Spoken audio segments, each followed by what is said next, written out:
Hi everyone, welcome to my channel. If you're new here, I am a professional photographer living in British Columbia, Canada. I create content here on YouTube, and it's been 4 years since I started this channel. So if you're thinking about starting, I have a lot of things to say to you about that. Now, if you've been following me and you don't care about starting a YouTube channel or posting online, you're mostly watching for adventure or to get information on shutter speed, camera gear, that sort of thing. Well, first of all, let me know down in the comments if that is you to find out who's who within my audience. But this video is also for you. I've got a lot of questions, actually, on where my channel is going, and feedback is a huge part of it. Now, you guys have been commenting, sharing your thoughts, usually on the subject that I'm talking about in each episode. They're not really about my channel so much. Every once in a while, I do get people requesting, hey, could you do this? Could you do that? So maybe if you are watching this and you don't care about creating a YouTube channel and the benefits of that, or making money as a photographer, then maybe you could think about, the ways that this channel has maybe helped you or can better help you by suggesting some things. So the first thing I want to say is that I've always been, a bit creative or had a creative mind. And so starting my YouTube channel was just another thing that I wanted to do to be creative. And I kind of kicking myself for not starting earlier. So before I did YouTube and even photography, I played music. I play a lot of string instruments, mostly the guitar. Now I also drew. Took this down off the wall, so it's a bit dusty. But yeah, this is something I drew for my wife, or she was my fiance at the time. And I was also a carpenter. I built custom homes. This is a frame that I wouldn't look too close at, but I am quite proud of it. I think it's a little good, cool little piece. But yeah, I used to draw, play music, and I was a carpenter. I built custom homes, and then I kind of moved into building cell towers all over British Columbia. And that's how I made my money. Now, on the side, I did a lot of photography, adventure with the company. So I would fly with helicopters and took pictures while I was out. I got to photograph for these helicopter companies. And then other commercial companies. I got into some real estate, but mostly like architectural photography, and then a lot of tourism. So that's where the money really came in for photography, was for companies that had budgets for it. It's really hard to make money selling prints. And if you do, it's kind of just gas money. There's so much work that goes into selling your prints, and that's a whole other thing. And I do have videos on how I sold prints and made money. That was a bit of my journey throughout my teens, and then working and then photographing on the side. And then I noticed that the Facebook world and Instagram was saturated with photographers, and everyone was a professional. So if you're someone who is in that world, you're creative, you are taking video and photos and you're posting it and you're hoping for traction, I'm here to tell you that it's a tough game. And I noticed that on YouTube, there isn't really anyone thriving in that world as far as a photographer or videographer in my community. Like all of Vancouver Island, I really only know one other YouTuber really that does it pretty much full time, and that's Adam Gibbs. Now across Canada, well, you got a few more. You got Peter McKinnon, and then you got Matt, I can't remember his last name.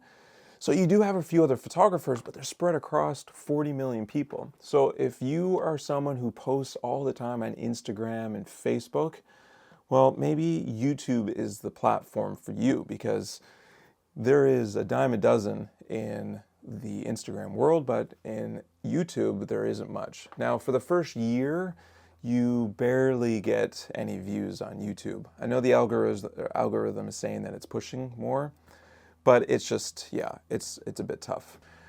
Now, for those who are on this channel who want to learn things, who want to figure out the best shutter speed or aperture or the best camera gear to use for certain adventures, well, I would love to hear your feedback. I've been getting comments where people have asked for more content, like, hey, would you be able to post every week? It seems like every 2 weeks. Or one person thought that I just quit because it was like a month and I was just busy and I couldn't put out an episode.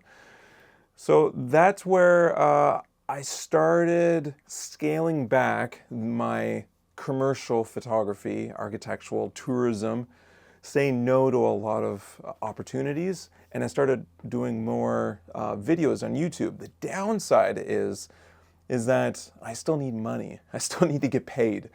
And I have been doing some sponsored videos, and I think people don't like that.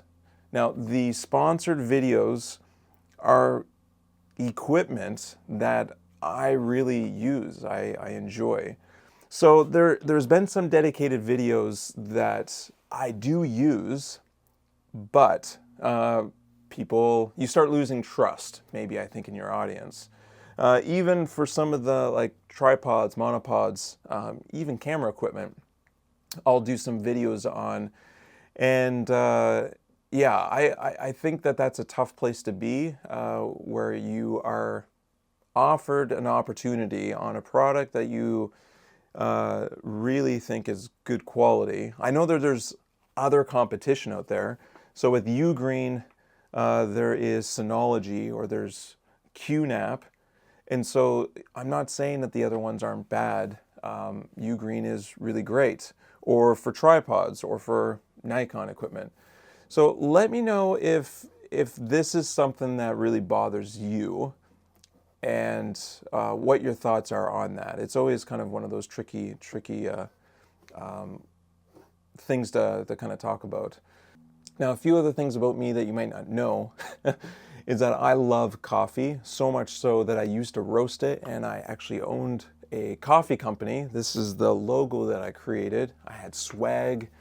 I even went to Idaho and got certified as a coffee roaster, and took a whole course on it.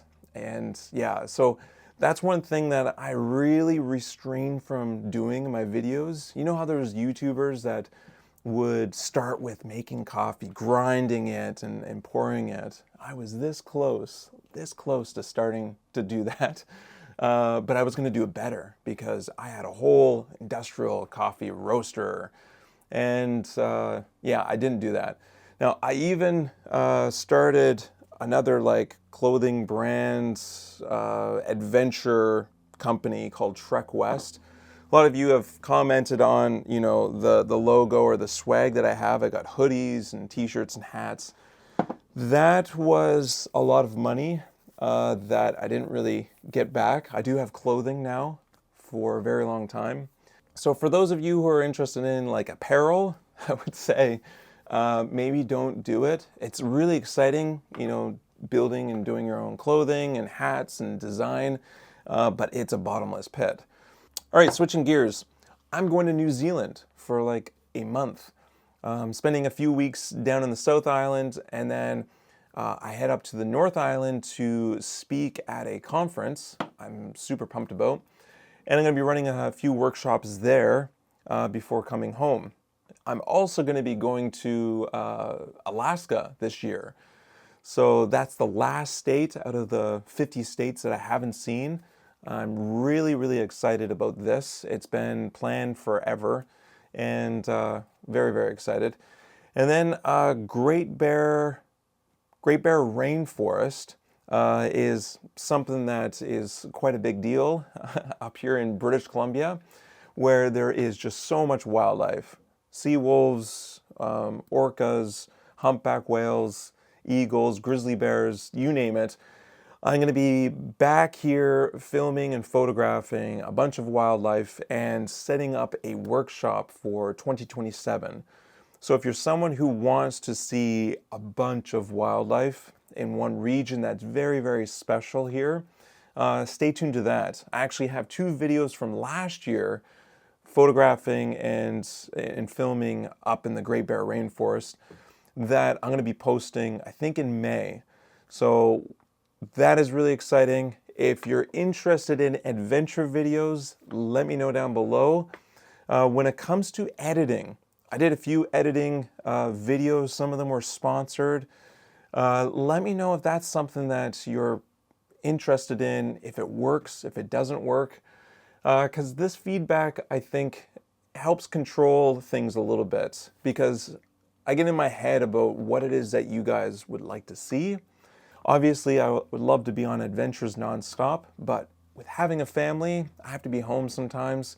So there's going to be a little bit of the studio work, but it's really important for me to still be sharing things that you guys are asking for, that I'm also interested in, and not just, guessing, being like, oh, they want to hear about AI.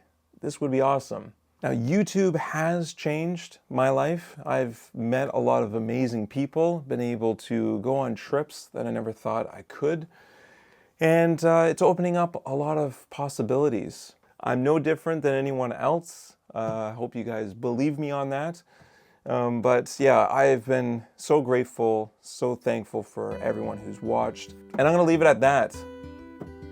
More creative work, and subscribe if you aren't subscribed, because it'd be cool to see you guys on my other adventure videos. All right, ciao.